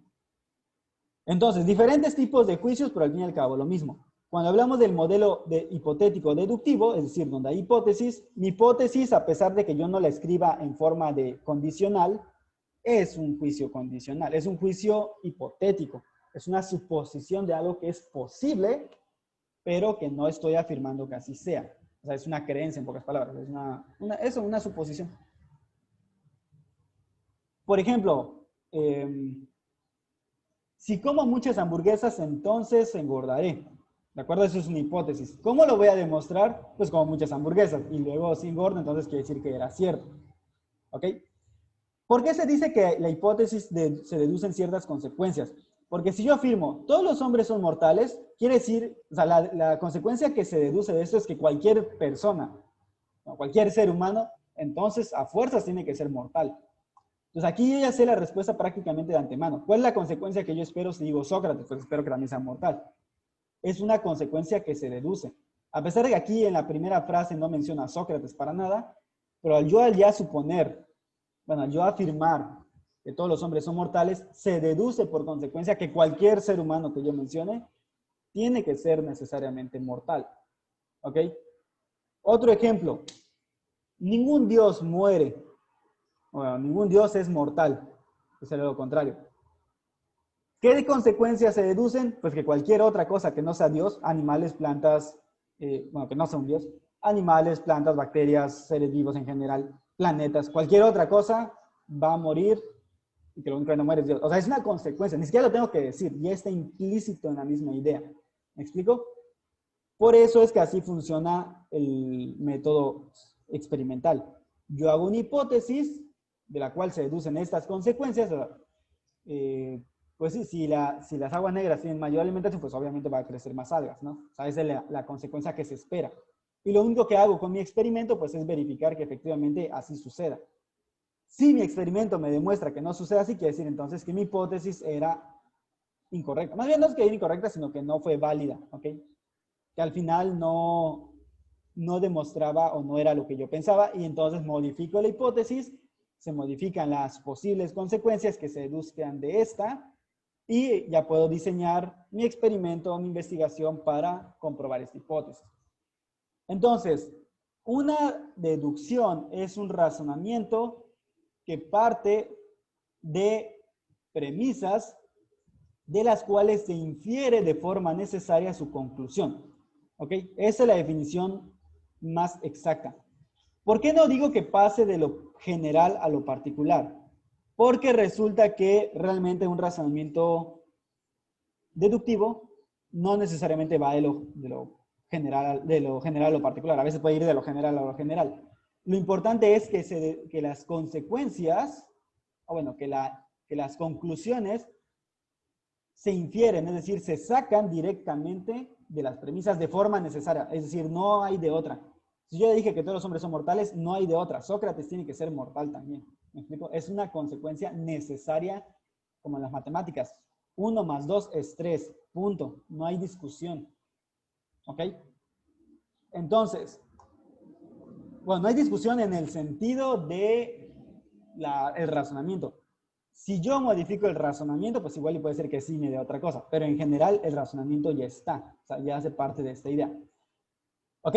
Luego tenemos el siguiente. Yo aquí ya les expliqué a grandes rasgos. La forma fácil de entenderlo es pues lo que se ha dicho anteriormente. Ir de lo general a lo particular. Aunque no es muy exacto, pero pues también sirve para la idea general, ¿no? O sea, si yo les pregunto qué es una deducción, pues es un razonamiento que va de lo general a lo particular. Y ya con eso, pues de alguna manera tiene la idea general, a pesar de que no sea del todo correcta. Tenemos luego el modelo inductivo. Este funciona al revés de cómo funciona el modelo deductivo. Recuerden que en el modelo deductivo tengo una hipótesis y a partir de ella hay unas consecuencias y yo lo único que hago es comprobar que efectivamente las consecuencias de mi hipótesis, o sea, las supuestas consecuencias que deben de pasar, coincidan con lo que en la realidad pasa. En el modelo inductivo sucede al revés. Yo tengo una observación, todos inician con la observación, lógicamente, porque estamos hablando de algo, o sea, estamos hablando de investigaciones fácticas, donde lo que entran son fenómenos o hechos. Entonces, iniciamos con la observación. La observación me lleva entonces a la experimentación. Yo observo un problema como que, ¿qué les gusta? Díganme un ejemplo de cualquier cosa, así como para que yo me dé una idea de qué podríamos poner de ejemplo.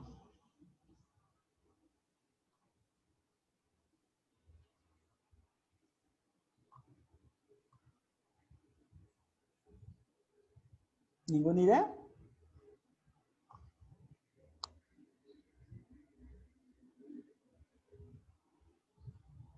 Ah, ya, ok. Supongamos que yo observo a unos pajaritos cantando, ¿de acuerdo? Yo puedo hacer esto, bueno, observar, digamos, la primera especie de pajaritos y veo que cantan de una manera. cuando se van a aparear. Observo otra especie de pajaritos y observo que cantan de otra manera cuando se van a aparear. O bueno, que entre todos los cantos que hacen, antes de aparearse hay uno en particular, ¿no? O sea, hay algo diferente. Y así con muchas especies de pajaritos. Lo que yo estoy haciendo aquí es que estoy partiendo de caso por caso. En este caso estoy hablando de especies, ¿no? Pero yo estoy partiendo de que investigo primero estos, luego estos. O sea, yo observo todos estos y entonces voy experimentando. Aquí por experimentación no se trata de la experimentación del experimento como tal, porque recuerden que los experimentos como una investigación en la cual se controlan las variables en condiciones pues, completamente controladas, pues eso es básicamente deductivo, no es inductivo.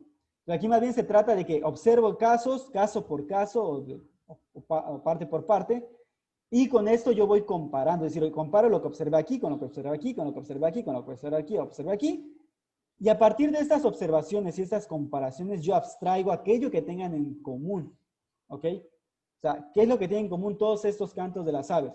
Eso lo abstraigo y luego lo generalizo, ¿ok? Si lo lleváramos a una problemática social sería, pues yo quiero investigar cómo se da el proceso de violencia en Cancún. Pues me voy a la región 200 Miedo, a 235, 234. Voy a ver o a observar cómo es la dinámica social. Luego me voy a otra parte que también sea así, digamos Villa Sotoch y Villa Sotoch Paraíso. Observo las dinámicas sociales.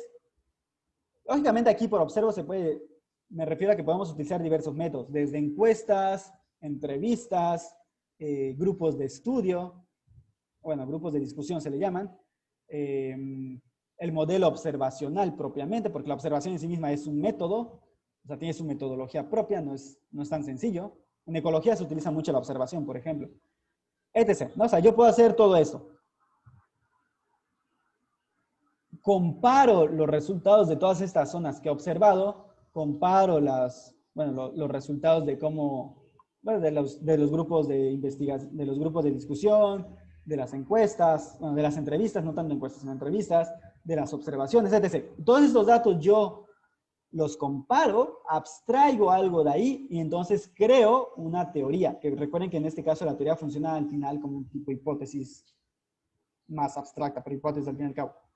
Yo abstraigo de aquí algo general y con eso creo mi teoría o mi generalización de cómo funciona o cómo se da el proceso de violencia en Cancún. ¿Ok? Es distinto al modelo deductivo. Lo normal es que se diga que también es un razonamiento. Hay tres tipos de razonamiento. El deductivo, que ya expliqué, el inductivo, que es este que ahorita voy a explicar, y el analógico, que es otro tipo de razonamiento que parte de cosas que se asemejan a otras. En fin, ¿qué es un razonamiento inductivo? Es un razonamiento que va de lo particular a lo general. Nuevamente, esta no es una definición tan exacta, pero es como normalmente se explica y es la forma más fácil de entenderlo. Que vas de lo particular, es decir, caso por caso, y a partir de los casos individuales llegas a la generalización. La otra forma de entenderlo es que es un razonamiento de la cual, al inferir las consecuencias, estas no se dan de forma necesaria. ¿A qué me refiero con que no se da de forma necesaria? Ya había mencionado que en el deductivo ya está implícito, es como 1 más 2 es 3. Y está implícito, no puede ser de otra manera. Es a fuerzas que esto se sigue del otro. Pero aquí no. Aquí yo generalizo, pero al fin y al cabo mi generalización sigue siendo hipotética. Y sigue siendo hipotética porque cualquier cosa puede modificar esta generalización. Entonces no es que tenga que ser de forma necesaria, así como tú dices. Más bien el resultado es siempre probable. Por ejemplo, voy al lago 1 y veo cisnes negros. Voy al lago 2, hay cisnes negros. Al 3 hay cisnes negros. Ahí me voy a los 10 lagos que existan en México y hay cisnes negros. Yo podría abstraer de ahí que pues todos los cisnes en México son negros. ¿Ok? Hasta ahí todo bien. Esa fue por modelo inductivo. Pero ¿qué pasa si entonces de repente yo me encuentro con un cisne blanco? Bueno, pues eso hace que se venga abajo toda mi teoría. Y por lo tanto hay que volver a modificarla. Más bien aquí es una probabilidad, ¿ok? Pues es muy probable o altamente probable que mi hipótesis, que mi teoría sea de esta manera o sea correcta, pero puede ser que simplemente observaciones posteriores la modifiquen. ¿De acuerdo? Bueno, pues básicamente esos son los dos modelos a gran escala. ¿Cuál es el que va? Lógicamente, el modelo deductivo, el primero, soporta o es lo que está de fondo en el método cuantitativo, cuando solo utilizo lo cuantitativo, y este inductivo es el que se utiliza cuando utilizo únicamente el cualitativo. Cuando yo utilizo un método mixto, pues estoy utilizando ambos modelos, pero tal vez en diferentes aspectos o en diferentes partes de la investigación. Pero pues básicamente hay estos dos. Igual se puede usar la analogía, pero aquí no voy a meter la analogía para no hacérselas más complicadas. Entonces, tenemos estos dos modelos, que es como generalmente funcionan ya sea las ciencias sociales o naturales. Ojo, también las ciencias experimentales pueden en su momento llegar a utilizar este modelo. Por ejemplo, les decía el caso de la ecología. La ecología puede tener dos métodos de estudios principales, o la experimentación, o la que es más básica, la observación. Es decir, un método inductivo. Partir de observaciones en campo, ¿ok? Entonces, si tú vas a estudiar ecología, que lógicamente ustedes no están estudiando ecología, pero si estudian ecología, pues algunas investigaciones van a ser observacionales. Y algunas van a ser experimentales. También puede haber otro tipo de investigaciones, lógicamente, pero vamos a decir que son las principales. O investigar en campo con observación o investigar en laboratorio. Aunque haya otras, pero esas son las principales. ¿De acuerdo? Ok. ¿Alguna duda hasta acá de lo que les he explicado el día de hoy?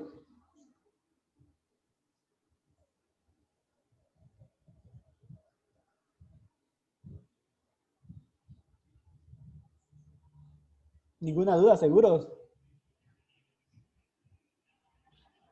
A ver, vamos a ver las dudas que puedan tener. Ok, Fátima no tiene dudas, de acuerdo. Ok, supongamos que en realidad no tienen dudas. Igual si salen dudas posteriormente me pueden preguntar por el WhatsApp, no hay problema. Pero sí es importante que no den por hecho lo que les digo, porque he mencionado muchos conceptos que igual y no se acuerdan, ¿no? Pero bueno, si ustedes me dicen que no tienen dudas, voy a creer y a confiar en ustedes. Para terminar, bueno, ya saben que tienen su tarea, ¿no? O sea, tienen la tarea de la cuestión del libro. Volvamos tantito al libro y ya con eso termino.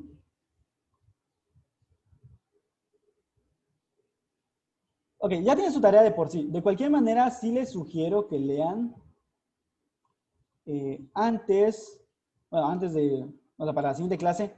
Ojo, en la siguiente clase voy a hablar de otro tema, que es lo del formato APA. Por eso es que sí me interesan que tengan dudas.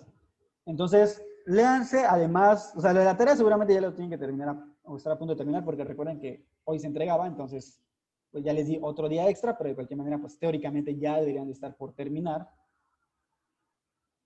Y bueno, tenemos esta parte aquí del capítulo 2, como para que vayan adelantando un poco. Este es el capítulo 2, es donde habla sobre la idea y dice, ¿cómo se originan las investigaciones cuantitativas, cualitativas o mixtas? ¿Ok?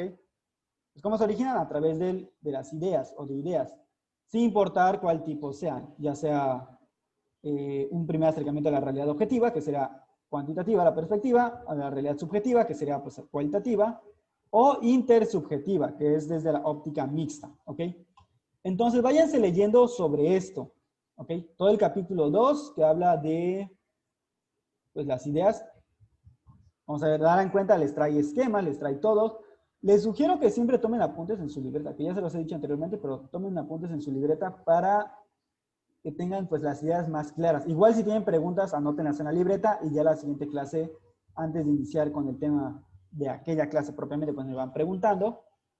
Y eso es más que nada como para comenzar a adelantar. Porque recuerden que ustedes al final, su examen es entregarme un anteproyecto de investigación. Y les repito, es el anteproyecto o el... ¿De qué otra forma le conocen? Anteproyecto o... bueno, yo en general lo conozco como anteproyecto. Que es justamente una como propuesta de lo que quieres investigar. Que incluye todo, diversos elementos que vamos a analizar posteriormente y que tienen que ver justamente con eso. Pero todo inicia con la idea. ¿Ok? En su momento van a tenerme que decir qué van a investigar. Y que de preferencia tiene que ver con lo de su carrera. ¿Qué les sugiero? Que entren o chequen cuál es su currículo, o sea, cuáles son las materias que van a llevar a lo largo de toda la carrera. Y si hay alguna que les interesa, pues busquen algún problema que tenga que ver con eso. Lógicamente no van a terminar entregando una tesis, porque esa no es la idea ahorita. Eso es hasta el final de la carrera, en caso de que elijan esa modalidad. pero sí por lo menos que tenga algo que ver con su carrera. Si no saben dónde checarlo, o sea, si no saben dónde encontrar el archivo de lo que es su carrera, pueden pedírselo a la maestra Erika, ¿ok? Para que les diga todas las materias que llevan durante toda la carrera y así darse una idea de qué problemas o de qué materias o de qué temas pueden hablar en su investigación. Muy bien, perfecto. Entonces, pues léanse esta parte del libro. Esta parte del libro va de la página... No se la perdí. Ah, no, aquí está. Va de la página...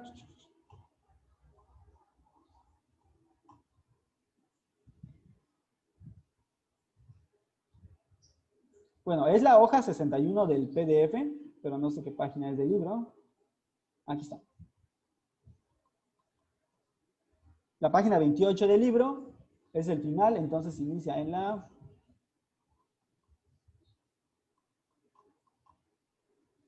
En la 24.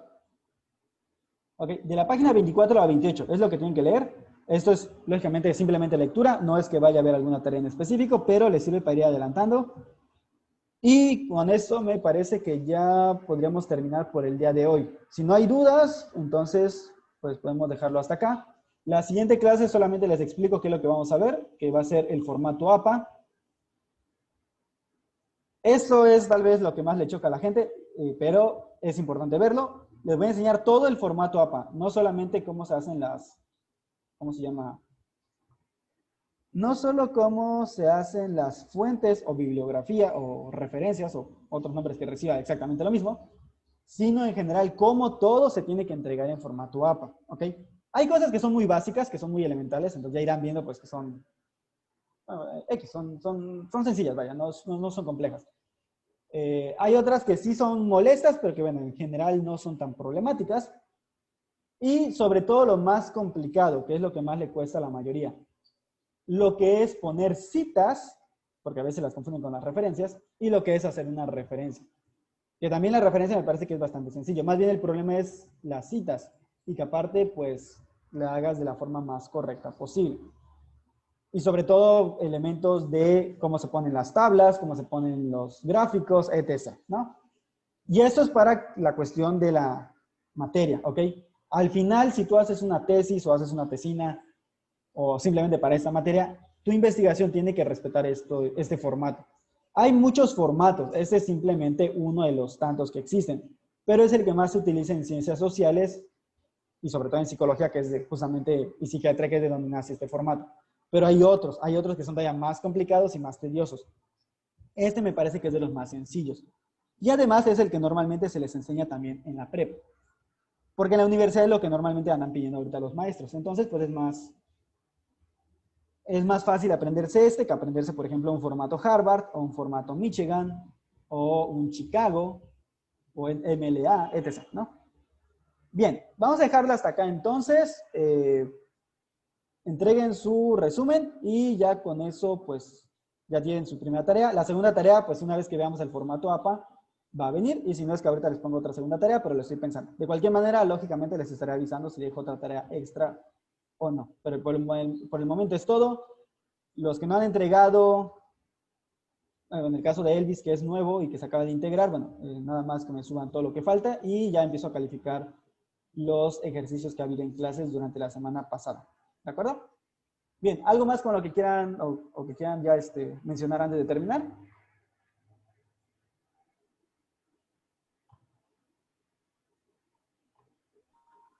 Yo, profe, ¿Qué pasó? con respecto a el trabajo que vamos a entregar, los del resumen, esto a fuerza se tiene que, digamos, cortar y pegar en computadora para enviárselo. ¿A qué te refieres? ¿A tener que hacerlo en la plataforma? Ajá, ya vio que nos dijo que tenemos que, ya una vez terminado sí, el resumen, tenemos que cortar y pegarlo en la plataforma. Sí, mira, lo que pasa es que esa recomendación de cortarlo y pegarlo, o sea, de hacerlo en un Word y luego pegarlo y copiarlo es por dos razones. En general, no me gusta tener que calificar documentos, porque a diferencia de otras plataformas como la de Classroom de Google, esa plataforma pues te sube el documento y lo puedes ver y ya no tienes que descargar nada. O sea, está súper padre. En ese aspecto está súper padre, claro.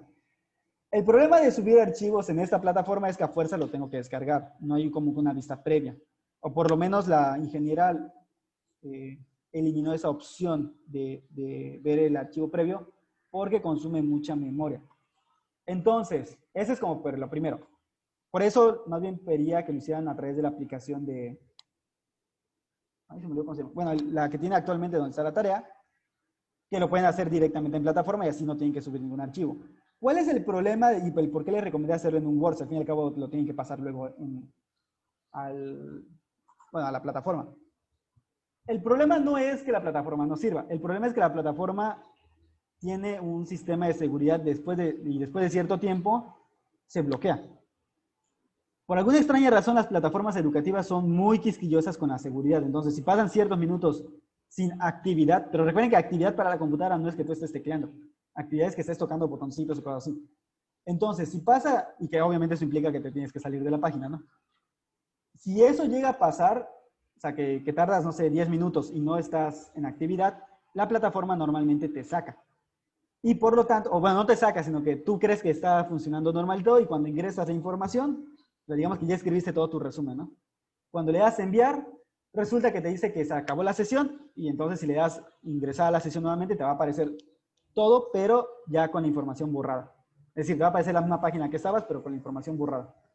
Por eso les digo que lo hagan así. Pero,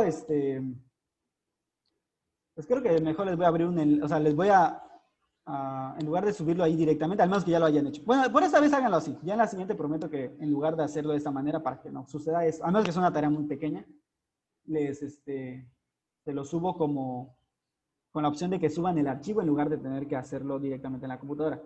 Les repito, el problema es que son muy quisquillosos con la seguridad y entonces no pasan 5 o 10 minutos, ya te están sacando. A pesar de que tú veas la pantalla normal, cuando tratas de hacer algo ya te dice que la sesión se acabó y que hay que reiniciar la sesión.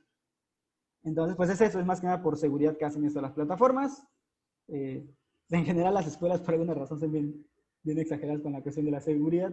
Pero lo entiendo por aparte que no quieren que alguien entre y cambie las calificaciones y cosas así, ¿no? Pero es por esa razón. Entonces, mientras háganlo así, por esta ocasión, o a ti se te dificulta mucho copiar y pegar.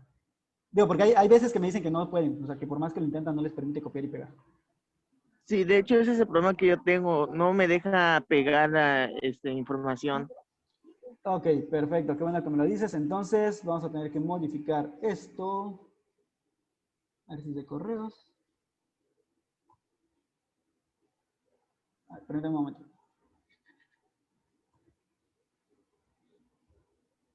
Ya sí. Ok, permítame. Ok, estamos en el libro, entonces vamos a darle hacia atrás. No me permite darle hacia atrás. Ok, les voy a hacer lo siguiente. ¿Alguien ya subió su tarea de la forma como había indicado anteriormente? ¿O nadie la ha subido todavía? Yo ya la subí. Tú ya la subiste. ¿Y guardaste el archivo en el que lo hiciste? Tengo el archivo de Word y aparte lo copié y lo pegué en la plataforma. Ok, veamos entonces. Vamos a hacer lo siguiente. Les voy a cambiar ¿cómo se llama? Están viendo la plataforma, ¿no? O sea, sí se ve la plataforma. No, aquí, ok, listo. Ya, aquí está la plataforma. Voy a modificarles esta actividad. Es decir, es la misma actividad, ¿ok? Lo único que voy a hacer es que en lugar de utilizar esta aplicación, que es la aplicación, ¿cómo se llama? Ah, sí está. Que es la aplicación para escribir directamente en la plataforma. Creo que le llama Wiki se llama Wiki la aplicación. O sea, en lugar de usar esta, como podrán darse cuenta, ya tengo aquí, ¿cómo se llama? Una segunda tarea y lo del examen. Que obviamente a ustedes no les aparece, a mí sí. Ok, vamos a ver. En lugar de subirla ahí, los que no la han subido todavía, vamos a crearles este que dice assignment, que será el de tarea. Y este sí les permite subir archivo, es decir, lo hacen en Word normal y ya simplemente suben su Word. En tu caso que tú ya subiste la tarea, simplemente sube aquí el archivo. No le des edición ni nada, simplemente me pones en los comentarios que tú ya lo habías subido en la otra y pues que aquí están, pues vamos a decir, el archivo en el que lo hiciste. Entonces, vamos a ponerle actividad 1.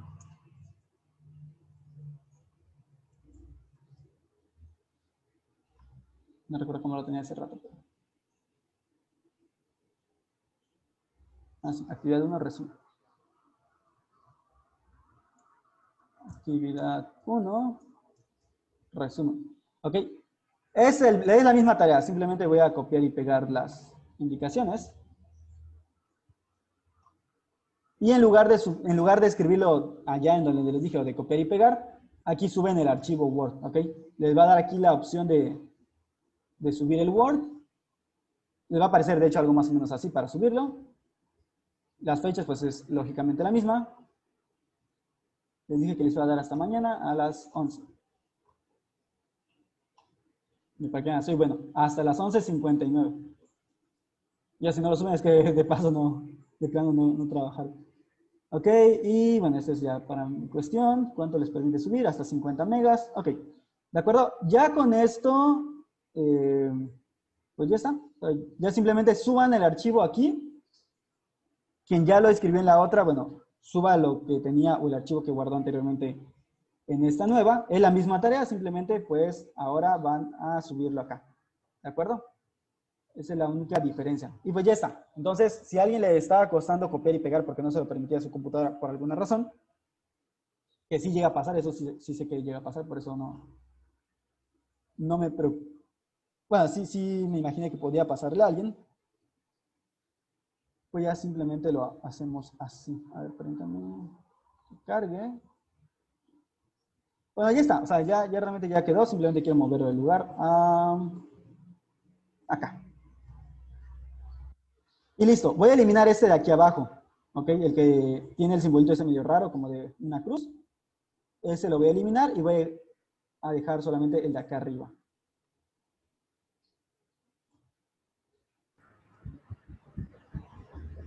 Y listo, ¿de acuerdo? Entonces solamente suban el archivo Word. Como van a subir el archivo Word con excepción de su compañera que ya había subido el otro, y que sí me lo tiene que poner en comentarios para que no se me olvide, pues denle formato, no sé, pónganle una portada y pues que sea buen escrito, ¿verdad?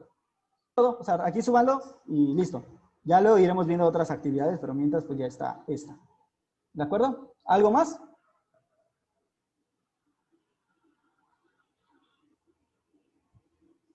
¿No? Ok. Entonces, bueno, creo que aquí hay un mensaje. ¿Qué pasó, Leonardo? Ah, no, era lo de hace rato, ¿verdad? Sí, Pues, que yo ok. ya había también subido Ok. la tarea. ¿Tienes el archivo? Sí, lo tengo. Entonces, ¿lo vuelvo a Súbelo. subir o ya? Sí, Ok, súbelo nuevamente, solamente pones en comentarios de yo ya la había subido en la anterior, ¿no? está bien. Gracias. O sea, nada más para recordarme que ustedes dos ya la habían subido. De acuerdo, entonces nos estamos viendo en la siguiente, ¿cómo se llama? El jueves. El jueves va a ser asincrónico, ¿ok? Ya les estaré explicando cómo va a funcionar asincrónicamente. Pues de cualquier manera, pues yo voy a estar atento, no es como que yo me esté aquí rascando la panza mientras ustedes trabajan. Entonces, ya les estaré explicando. Bueno, por el momento es todo de mi parte y nos estamos viendo en estos días, ¿de acuerdo?